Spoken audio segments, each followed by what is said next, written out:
A'udzubillahi minasyaitonirrajim. Bismillahirrahmanirrahim. Alhamdulillahirabbil alamin wassalatu wassalamu ala asrafil anbiya'i wal mursalin sayyidina Muhammad wa ala alihi wa sahbihi ajmain. Asyhadu an la ilaha illallah wahdahu la syarikalah wa asyhadu anna Muhammadan abduhu wa rasuluh. Assalamualaikum warahmatullahi wabarakatuh. Syukur kepada Allah Subhanahu wa taala diberi kenikmatan, diberi kesempatan lagi kepada ustaz untuk buat live, untuk berkongsi ilmu, untuk menjawab soalan serba sedikit yang mana ustaz tahulah, yang dapat ustaz jawab, yang ustaz tak dapat yang jawab itu minta maaf banyak-banyak. Sebab ustaz bukannya orang yang hebat, ustaz bukan orang ustaz-ustaz yang masyhur-masyhur, yang apa ni, selebriti yang macam-macam begitu. Ustaz hanya biasa je kan, hanya sekolah pondok kan, hanya belajar kat pondok, belajar pondok buruk, sijil pun tak ada, apa pun tak ada kan, menadah kitab macam tu je lah kan. Ustaz bukan orang yang hebat. Baik, Ustaz nak berkongsi ada dua soalan dekat sini ya. Untuk berkongsi saja bukannya nak apa semua, tak ada, nak berkongsi aja. Baik. Soalan yang pertama, ada hamba Allah soal pada Ustaz, tolong ajarlah dia bagaimana untuk memaafkan dosa orang lain, memaafkan dosa dia, orang yang pernah buat laku kat dia, walau apa siapa sajalah yang buat dosa dengan dia, untuk memaafkan untuk macam mana cara untuk memaafkan. Beginilah, dalam hal macam ni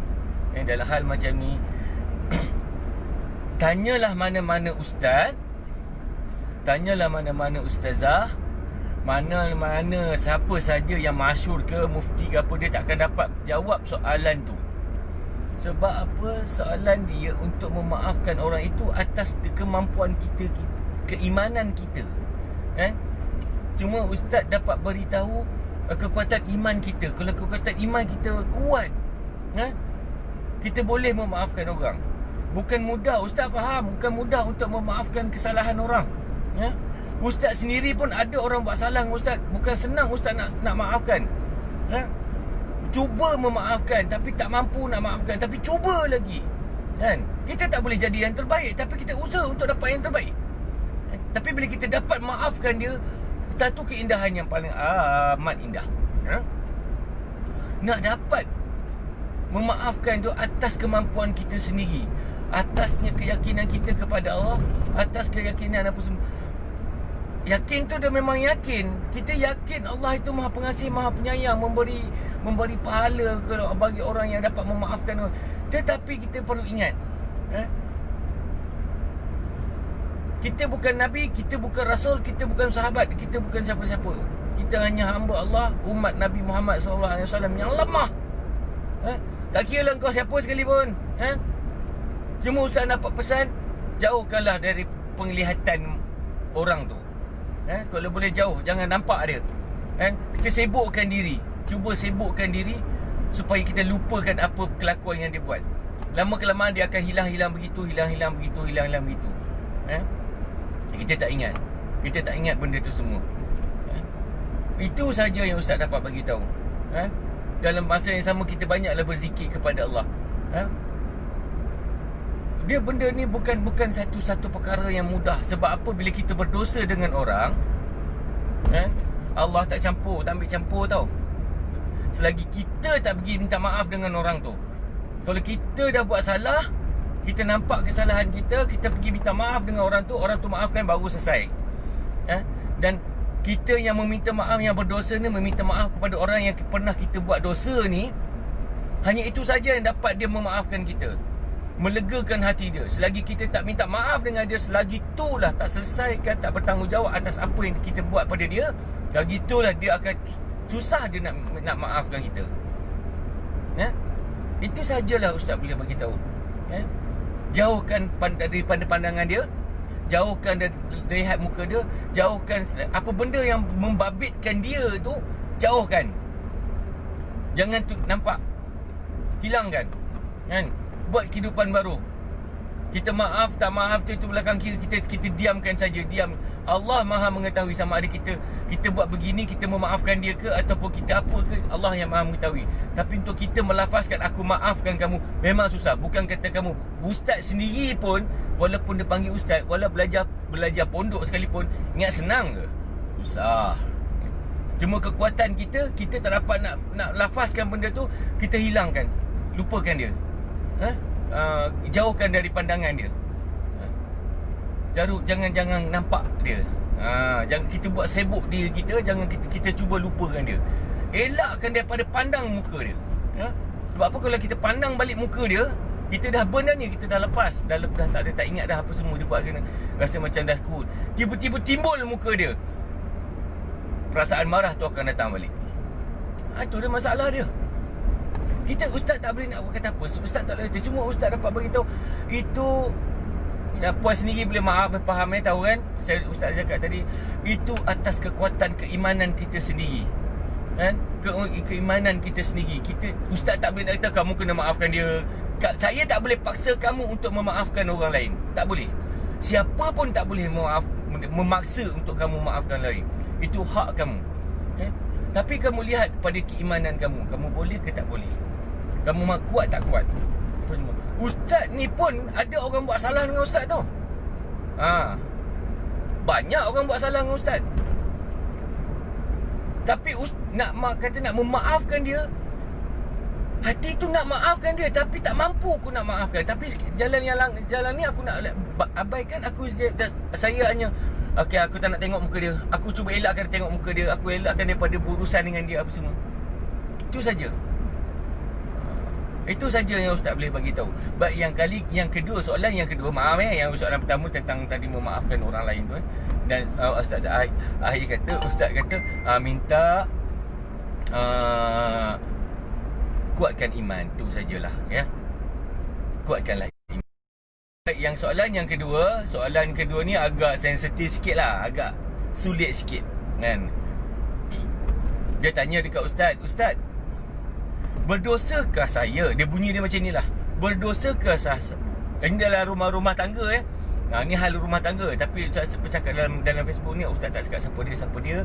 Dan orang bujang yang belum nikah pun dia boleh tahu apa sebab, apa punca, apa dia semua ni. Jadi ilmu pada dia. Okey, ustaz salah ke saya bila suami berkeinginan dengan saya, kemudian saya menolak keinginan dia, kemudian keinginan dan memarahi dia dan mengatakan tak, kita dah tua, kamu abang dah tua, tak sedar diri lagi ke? Kita dah tua. Maksudnya suami dia berkeinginan, faham yang lelaki ni berkeinginan. Okey, dia macam ni lah. Bila suami tu berkeinginan, tak kira lah umur kamu berapa sekalipun, suami kamu umur berapa sekalipun, bila berkeinginan saja dengan isteri, nak tak nak, isteri kena bagi. Kecuali isterinya dah menopause. Kalau menopause pun kena terang kat suami kepada suami, abang, saya tak boleh nak bagi lagi bang, sakit bang, saya dah menopause, saya dah tak nak mampu ni apa semua. Saya dah tak mampu nak bagi kat abang begini-begini, saya dah tua dah, kita pun dah tua apa semua. Itu saja, tak boleh nak meninggikan suara. Kalau suami nak juga, memang bangang lah suami tu. Dah isi dah monopause macam tu, nak jugalah, bingung lelaki tu, suami dia tu. Tapi masalahnya kamu masih berkemampuan. Tak kira lah suami kamu nak 2 pagi ke, 3 pagi ke, 2 tengah hari ke, nak main, nak apa semua ke, asalkan dalam rumah terlindung, tidak menampakkan aurat ramai apa semua. Faham je lah orang kahwin ni. Wajib kamu bagi. Dulu masa bercinta dulu, berpegang-pegang tangan, berpegang-pegang tangan. Yang dulu pun adalah di antara kita yang dalam ni, dulu masa bujang-bujang dulu, masa belum berkahwin, masa belum nikah, berpegang-pegang tangan, yang stay in hotel, yang berjubur sampai 2, 3, 4 kali, yang apa semua berzina sampai 3, 4 kali round pun tak kisah. Boleh berkepit sana, berkepit sini apa semua. Bila dah nikah, dah ada anak, dah ada cucu, dah ada apa semua, suami dah muka dah tak handsome kan, janggut dah putih macam ni ke, rambut dah putih ke, apa ke apa semua, dah tak ada selera, dah apa semua, banyak alasan. Oh tak boleh lah bang, Ini beginilah bang, ini beginilah. Bukan alasan kau wanita untuk menepis tu semua. Itu sebab itu sebab kita kalau kata rasa tak mampu dah ustaz, nak jaga anak, nak jaga ini, nak itu, letihlah ustaz. Itu sebab tanggungjawab isteri Allah bagi dua saja. Dua saja Allah bagi. Sebab apa yang paling utama adalah melayan suami dengan baik. Bila suami berzina kat luar, kau pandai marah. Suami berzina tangan di belakang kamu, kau pandai marah. Suami nak buat hal ada buat apa ni, skandal dekat luar apa semua, kau pandai marah. Tapi kau tak layan suami kamu dengan baik. Itu sebab lelaki jadi macam suami, kekuatan dia kan, yang tu je, satu tu je. Keinginan yang pada dia membagi semangat kepada dia pun nampak simple tau. Dibanding selain daripada bercakap lembut dengan suami. Itulah satunya benda yang boleh menaikkan semangat untuk suami untuk terus bahagiakan rumah tangga ni apa semua. Dan suami, benda tu setengah orang perempuan ni pula ada setengah benda tu dia bagi, tapi layanan dia tak bagus pula. Jangan marahlah kalau suami tak duduk kat rumah. Jangan marahlah suami minum teh dekat luar bersama kawan-kawan, kan? Tengok perempuan lain apa semua, jangan marahlah, kan? Tak pedulilah akak kat luar tu nak marah ke nak apa ke, akak punya pasal lah. Ustaz cakap betul, benda yang betul. Ustaz lelaki, ustaz lelaki, ustaz kena terangkan benda yang hak bagi kaum lelaki, hak bagi kaum perempuan. Tak ada apa Aris, tak ada apa. Saya memang style macam ni, tak ada emosi. Tapi supaya ustaz suka hantam terus, ketuk terus supaya dia faham. Bagi orang perempuan faham, bagi orang lelaki faham. Itu saja. Dah jalan yang terakhir, jalan yang apa semua, pergi minta maaf dengan suami. Itu aja. Yang risaunya takut apa nanti kak, bila dah meninggal kita tak tahu. Ustaz pun tak tahu. Umur sekarang nak ustaz 45 ya. Esok lusa malam nanti sempat ke tak sempat tak tahu. Tiba-tiba meninggal, kan? Dosa kamu tak sempat nak ampunkan lagi. So isteri tak sempat nak minta ampun dengan suami. Dosa isteri itu dibawa sampai ke alam kubur. Bila suami kamu tak sempat nak minta maaf dengan suami, meninggalnya suami, selama-lamanya lah kamu hidup kamu dalam laknat Allah. Tahu?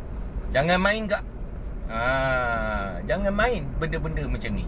Nampak benda gurau-gurauan, tapi benda ni bukan gurauan, benda ni betul. Hakikat sebenarnya itulah dia.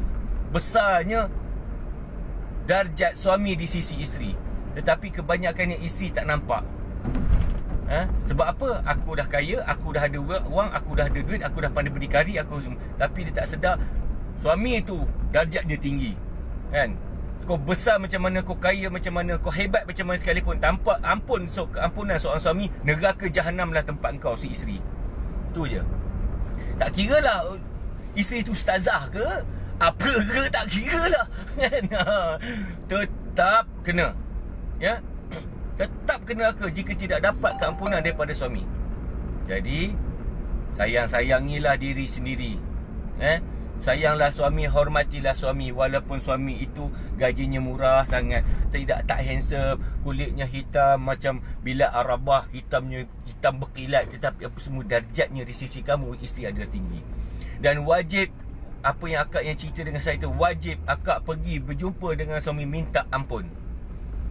Kalau suami keinginan satu hari 4 kali ke 10 kali, nasib akak lah, kan? Siapa suruh akak dulu terima dia sebagai suami?